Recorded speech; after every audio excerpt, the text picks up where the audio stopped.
बिस्मिल्लाहिर्रहमानिर्रहीम। उम्मीद करता हूँ कि तमाम बच्चे खैर वाफियत से होंगे। अच्छा बच्चों, ये आपको प्लेलिस्ट यहाँ पे शो हो रहा है। तो आप लोग गाज़ियन ज़ूलॉजिस्ट को डायरेक्टली सर्च के इस प्लेलिस्ट को वॉच करके पाकिस्तान स्टडी के जो तमाम लेक्चर्स हैं या तमाम इंपॉर्टेंट क्वेश्चंस हैं वो आप यहाँ से वॉच कर सकते हैं, यहाँ से देख सकते हैं। ठीक है। अच्छा, सेकेंडली ये है कि बच्चों, आप लोगों की डिमांड थी, आप लोगों की ये ख्वाहिश थी बच्चों की बहुत सारी कि सर जी आप लोग जो है ना SOS अलग बनाएं और उसके बाद फिर जो है ना वो जो शार्ट क्वेश्चंस इंपॉर्टेंट है वो अलग से बताएं। तो बच्चों, ये चैप्टर 11 की एसओएस की हम बात करें। ठीक है। स्कीम ऑफ स्टडीज़ के मुताबिक कौन से क्वेश्चन बन सकते हैं और उनके शॉर्ट क्वेश्चंस क्या हैं और लॉन्ग क्वेश्चंस क्या हैं, तो ये तो मैं अभी बता दूंगा। ठीक है। सेकेंडली ये है कि बच्चों, आप लोगों ने अगर हमारा व्हाट्सएप ग्रुप ज्वाइन करना है तो जो नंबर मैं आपको यहाँ पे दे रहा हूँ तो आप इस नंबर पे रब्ता करें। ठीक है। 03094406, ठीक है, 718, इस नंबर पे बच्चों आप लोगों ने रब्ता करना है। तो आप लोगों को हम ग्रुप में ऐड कर देंगे। इवन बच्चों, ऑनलाइन क्लासेस ज्वाइन करनी है। ठीक है। अगर ऑनलाइन क्लासेस ज्वाइन करनी है वो फर्स्ट ईयर, सेकेंड ईयर और फर्स्ट ईयर सेकेंड ईयर की ऑनलाइन क्लासेस ज्वाइन करनी है तो उसके लिए भी आप इसी राब्ते से इसी नंबर पे रब्ता कर सकते हैं। इवन हमारा जो टेस्ट सीरीज़ है वो भी आप लोग जो है ना ज्वाइन कर सकते हैं।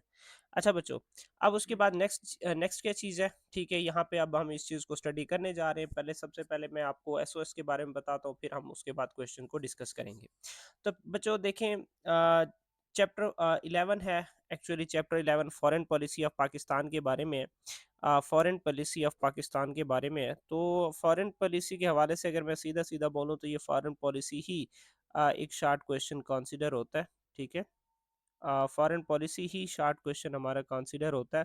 ठीक है। अगर आप इसकी बात करें तो ठीक है कि पाकिस्तान की करंट फॉरेन पॉलिसी और इसकी alignment with objectives and guiding principles, जहां तक मुझे लग रहा है कि आपके बुक में फॉरेन पॉलिसी और उसकी इंपॉर्टेंस दी हुई है, उसके जो ऑब्जेक्टिव्स या फिर गाइडिंग प्रिंसिपल्स वो अवेलेबल नहीं है। तो इसके लिए जिस बच्चे को चाहिए वो व्हाट्सएप पे मुझसे रब्ता करें, मैं वहाँ पे आप लोगों को प्रोवाइड कर दूंगा। ठीक है। वहाँ से मैं आप लोगों को प्रोवाइड कर दूंगा। अच्छा, अब उसके बाद नेक्स्ट बच्चे, ये तो दोनों शार्ट क्वेश्चन थे। ठीक है। मैं चले इसको अलग उससे मेंशन करता हूँ बच्चों। ये शार्ट क्वेश्चन है। ठीक है। Short question. ठीक है, शॉर्ट। अब उसके बाद नेक्स्ट बच्चे ये वाला क्वेश्चन है, ये डिटर्मिनेंट्स वाला, ये लॉन्ग क्वेश्चन है। Determinants of current state of Pakistan foreign policy. तो बच्चे ये क्या है कि ये समझ लें कि ये आपका लॉन्ग क्वेश्चन और एक इम्पॉर्टेंट लॉन्ग क्वेश्चन है। अच्छा, अब उसके बाद बच्चों नेक्स्ट क्या है कि द इम्पैक्ट, मतलब ये जो आपकी फॉरेन पॉलिसी है उसके जो दूसरे कंट्रीज़ के साथ क्या रिलेशनशिप है, other countries like USA, China, उसके बाद सार्क नेशन के साथ ताल्लुकात, इवन यूरोपीय यूनियंस या फिर ओआईसी कंट्रीज़, इसमें मैं आपको बताता हूँ। देखिए बच्चे, अगर आप लोगों ने रिलेशनशिप्स की बात हो रही है तो 3 रिलेशनशिप्स जो इंपॉर्टेंट है वो आप लोगों ने याद रखनी है। एक यूनाइटेड स्टेट के साथ, एक चाइना के साथ और थर्ड बच्चों यहाँ पे शायद नहीं दिया हुआ तो वो रशिया है। तो ये 3 बच्चे लॉन्ग क्वेश्चन आ सकते हैं, मतलब यहाँ से कि relationship with USA post and मतलब बिफोर एंड आफ्टर 9/11, और उसके बाद फिर relationship with China, relationship with Russia. अब ये बच्चे यहाँ से जो है ना 3 लॉन्ग क्वेश्चन जो है ना ये यहाँ से बन सकते हैं, तो आप लोगों ने इनको देखना है। बाकी ओआईसी की बात कर लें, यूरोपीय यूनियन की बात कर लें या सेंट्रल एशियन स्टेट्स की बात कर लें, वो इतने ज़्यादा इंपॉर्टेंट नहीं है। ठीक है। अच्छा, अब उसके बाद नेक्स्ट बच्चा आप आगे चलो। ठीक है। आगे ये है कि पाकिस्तान के मतलब नेबर कंट्रीज हैं या ओआईसी के कंट्रीज हैं, like Turkey, Saudi Arabia, Qatar, UAE, Russia. अब रशिया जो ना एक्चुअली ये है कि इसको उन्होंने वैसे यहाँ पे ऐड किया जिसकी बात मैंने ऊपर की थी कि वो लॉन्ग क्वेश्चन में कंसिडर होता है। ठीक है। तो ये ज़्यादा इंपॉर्टेंट नहीं है, ये टर्की, सऊदी अरेबिया, कतर और यूएई ये इतने ज़्यादा इंपॉर्टेंट नहीं है। ठीक है। अच्छा, अलबत्ता इसके लिए फिर भी मैं आप लोगों को एक चीज़ रिकमेंड करूंगा बच्चों, आप लोग जो है ना जस्ट एक टेबल बना लें। अब उस टेबल में जो जो मेन मेन पॉइंट्स हैं, एक पेज भी नहीं होगा, मेन मेन पॉइंट्स आप लोग वहाँ पे ऐड कर लें, या फिर आप लोग अगर कहते हैं तो ये भी मैं आप लोगों को प्रोवाइड कर देता हूँ। आप लोग मेरे व्हाट्सएप नंबर पे आप लोग रब्ता कर सकते हैं। अच्छा, अब उसके बाद नेक्स्ट ये है कि सस्टेनेबल डेवलपमेंट गोल्स, ये आपने याद करना है। मेरे ख्याल से ये आपके चैप्टर 11 का आखिरी पेज है। चैप्टर 11 का आखिरी पेज है बच्चे, Pakistan sustainable development goal. Even ये लिखा हुआ है कि पाकिस्तान सबसे पहला कंट्री है जिसने सस्टेनेबल डेवलपमेंट के हिसाब से अपनी जो प्रोजेक्ट्स है या अपने जो गोल्स हैं वो तरजीह दी है। और पाकिस्तान में यही चाहता है कि 2030 तक अपने जो तमाम तरह के मसाइल है वो ख़त्म करे, और इंटरनेशनल जो स्टैंडर्ड लाइफ है उसमें जो पीपल है या कंट्रीज़ है उनके हिसाब से खुद को एडजस्ट करे और उनके मुताबिक हो जाए। अच्छा, अच्छा बच्चों, ये analyse the Kashmir conflict and expected outcomes of the issue if solved as best case scenario of Kashmir inferring its impact on Pakistan and Indian relationship। अब यहाँ पे ये बात की जा रही है कि कश्मीर कन्फ्लिक्ट पे आपने नोट लिखना है और ये बताएं कि अगर पाकिस्तान और कश्मीर के दरमियान में मामलात हल हो जाते हैं तो इसके क्या एक्सपेक्टेड आउटकम्स हो सकती हैं, ठीक है, कि पाकिस्तान और जो इंडिया के दरमियान में जो रिलेशनशिप है उसका क्या आउटकम्स हैं उस इशू के, अगर कश्मीर का जो मसला है वो सॉल्व हो सकता है, ठीक है। अच्छा, ये वैसे बच्चों ये एक लॉन्ग क्वेश्चन के तौर पर कंसिडर होता है, लेकिन आपके जो बुक में है इसको यहाँ पे एक्सप्लेन नहीं किया गया एज अ शॉर्ट क्वेश्चन के तौर पर, एक ऐसा मटेरियल बना के दिया गया है जैसे ये कोई इम्पोर्टेंट है ही नहीं, ठीक है। तो अगर आप लोग इस क्वेश्चन को करना चाहते हैं तो आपको ये बुक के बाहर से करना पड़ेगा, ठीक है, बुक के बाहर से करना पड़ेगा, अदरवाइज ये मज़े वाला नहीं है आपकी बुक में। अच्छा, उसके बाद ये वो इम्पोर्टेंट क्वेश्चन है जिसकी मैंने बात की थी कि यूएस के साथ रिलेशनशिप बिफोर एंड 9/11। अब मज़े की बात ये कि उन्होंने क्वेश्चन सीधे सीधे आपको दे दिए, ठीक है। अब फॉर एग्जांपल एक क्वेश्चन बच्चों आपका ये है, ठीक है, ये चाइना और ये वाला यूएसए के साथ आपका ताल्लुक, ठीक है, और उस मतलब यूएसए के साथ आपके रिलेशनशिप, फिर मैंने बात की कि ये रशिया और इसी तरीके से चाइना, और उसके बाद मेजर क्या था, हाँ रशिया चाइना, ये दोनों आप लोगों ने लॉन्ग क्वेश्चन में करना है। थर्ड बच्चे मैंने आप लोगों को ये कहा था determinants of foreign policy of Pakistan.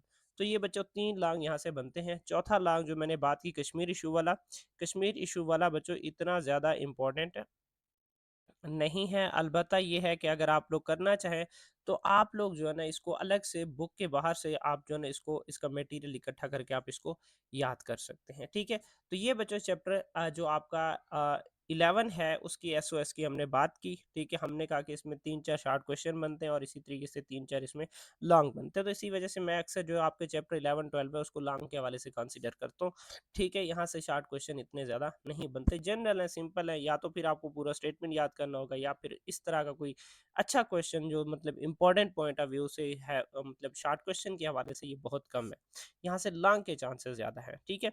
अच्छा, अच्छा बच्चों, अब इसके हम साथ में जो आपका वो है इस चैप्टर के मतलब जो आपके जो मतलब शॉर्ट क्वेश्चंस हैं वो हम डिस्कस करने जा रहे हैं, ठीक है।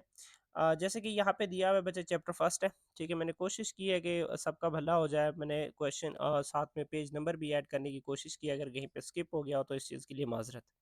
अच्छा बच्चों, अब जैसे मैंने पहले शुरू में बताया था कि आपने फॉरेन पॉलिसी ऑफ पाकिस्तान पे को डिफाइन करना है, और उसके बाद इसके ऑब्जेक्टिव्स एंड गाइडलाइन, ये जो ऑब्जेक्टिव जो है ना वो फिर आप मैंने आपको बोला था गाइडलाइन वो गाइडलाइंस वो आपकी बुक में नहीं है, ठीक है। तो इसको बाहर से करना है तो आप लोग मुझे टेक्स्ट करें, मैं आपको वो चीज़ प्रोवाइड कर दूंगा। अब उसके बाद बच्चे की future projects of Pakistan and China, ये 205 पेज पे लोकेटेड है, पाकिस्तान और चाइना के अहम मंसूबे कौन से हैं, ये आपके उसी पाकिस्तान चाइना रिलेशनशिप वाले पॉइंट में दिया हुआ है। अच्छा, अब पाकिस्तान और यूनाइटेड किंगडम के रिलेशनशिप्स के मेजर मतलब की एस्पेक्ट्स कौन से हैं, इकोनॉमिक के हवाले से, कल्चरल टाइज है, हिस्टोरिकल जो रिलेशंस हैं, इस तरह के आपने 3-4 पॉइंट्स आपने बताने हैं। अच्छा, what is the Pakistani diaspora, Pakistani diaspora इसका मतलब ये कि कोई एक कंट्री जहाँ पे एक ही कौम के बहुत सारे लोग अवेलेबल हो। अब जैसे यूके में पाकिस्तानियों की पूरी एक सिटी है जहाँ पे सारे पाकिस्तानी हैं, ठीक है। तो इस चीज़ को डायस्पोरा का नाम दे रहे, ठीक है। तो ये वाला भी जो क्वेश्चन है वो 25 2000 सॉरी मतलब 225 पेज पे लोकेटेड है, 2025 लिखा हुआ है, ठीक है। अच्छा, उसके बाद नेक्स्ट जीएसपी प्लस क्या चीज़ है, और पाकिस्तान को ये जो जीएसपी प्लस है वो कैसे स्टेटस मिला, और इवन ये कि कौन सी मतलब जीएसपी प्लस स्टेटस गेन करने के लिए क्या क्या अचीवमेंट्स या कौन कौन से कंट्रीज या उनके क्या क्या मकासद होने चाहिए, ठीक है भाई। जीएसपी प्लस हर बंदे को नहीं मिलता, अगर आपको जीएसपी प्लस स्टेटस चाहिए तो आपको कौन कौन से इकदाम करने पड़ेंगे, तो ये जीएसपी प्लस वाला क्वेश्चन है, एक इंपॉर्टेंट क्वेश्चन, मैं इसको कंसीडर करता हूँ। ये 208 पेज नंबर 208 पे ये लोकेटेड है। अच्छा, उसके बाद स्पेन की कौन सी जो इंस्टीट्यूट है वो स्पेनिश लैंग्वेज को प्रमोट कर रही है, और पाकिस्तान में कौन सी ऐसी कंट्री है जो आपके इस स्पेनिश लैंग्वेज को सिखा रही है, तो वो मेरे ख्याल से नमल यूनिवर्सिटी है, जो नेशनल यूनिवर्सिटी ऑफ लैंग्वेजेस, वो जो ना इस स्पेनिश लैंग्वेज को क्या कर रही है, सिखा रही है। उसके बाद बच्चों नेक्स्ट क्या है कि significance of Pakistan roles, significant roles of Pakistan and SAARC, SAARC के मतलब ऑर्गेनाइजेशन में पाकिस्तान का क्या रोल है, तो इस चीज़ पे भी आपने वो 3-4 पॉइंट्स हैं जो आप लोगों ने लिखने हैं। कल्चरल टाइज है, इकोनॉमिक सपोर्ट है, टेररिज्म को रेगुलेट करना एटसेट्रा, इन सारी चीज़ों में पाकिस्तान की इन्वॉल्वमेंट है। अच्छा, अब उसके बाद जो सस्टेनेबल डेवलपमेंट गोल है उसको अचीव करने के लिए पाकिस्तान के एफर्ट्स, ये वही लास्ट पेज पे है जिसकी मैंने बात की थी, तो ये एक शार्ट क्वेश्चन कंसीडर होता है। अच्छा, अब उसके बाद criticise the Pakistan USA relationship before and after, ये वही मैंने बताया था, ये बच्चों लॉन्ग क्वेश्चन है। पाकिस्तान और चाइना और सी पैक के जो मेजर प्रोजेक्ट्स हैं उन पे आपने नोट लिखना है, तो ये भी लॉन्ग क्वेश्चन है बच्चों। कि पाकिस्तान रिलेशन विद रशिया, ये भी बच्चे क्या है, लॉन्ग क्वेश्चन है। And determinants of current state of Pakistan foreign policy, तो ये भी बच्चे क्या है, लॉन्ग है। तो ये 4 लॉन्ग क्वेश्चन इस चैप्टर से बन सकते हैं। एक अच्छा, मैं समझता हूँ कि ये जो चैप्टर है बहुत अच्छा है फॉर लॉन्ग क्वेश्चन, ठीक है। अच्छा, उसके बाद बच्चों मैं एक चीज़ फिर कह रहा हूँ कि आप व्हाट्सएप ग्रुप ज्वाइन करने के लिए आप मुझसे रब्ता कर सकते हैं, ठीक है। व्हाट्सएप ग्रुप ज्वाइन करने के लिए भी आप लोग रब्ता कर सकते हैं, और इवन जो ऑनलाइन क्लास है, ठीक है, ऑनलाइन क्लास है उसको ज्वाइन करने के लिए भी आप लोग मुझसे रब्ता कर सकते हैं, ठीक है। तो इंशाल्लाह बच्चों मिलते हैं नेक्स्ट वीडियो में, तब तक इजाज़त चाहता हूँ। ओके, अल्लाह हाफिज़।